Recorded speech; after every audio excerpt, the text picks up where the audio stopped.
Hello and welcome back to HardReset.Info. In this video, I will show you how to change resolution on the Lightmas 3. Let's begin.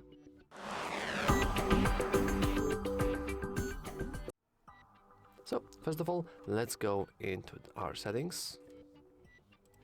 And then let's go into video.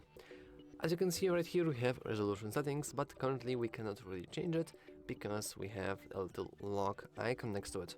And this is because our display is currently set to windowed full screen, and we can only change the resolution if we have it set to windowed or full screen respectively.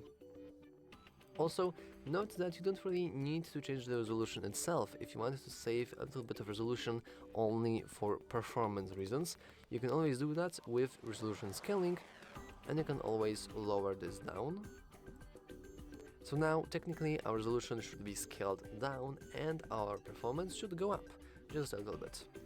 But of course, once again, if you want to legitimately change the resolution, you need to have windowed or full screen, not windowed full screen, unfortunately. Anyway, that's all for this video. If you found it useful, make sure to leave a like, subscribe, and as always, thanks for watching. See you next time.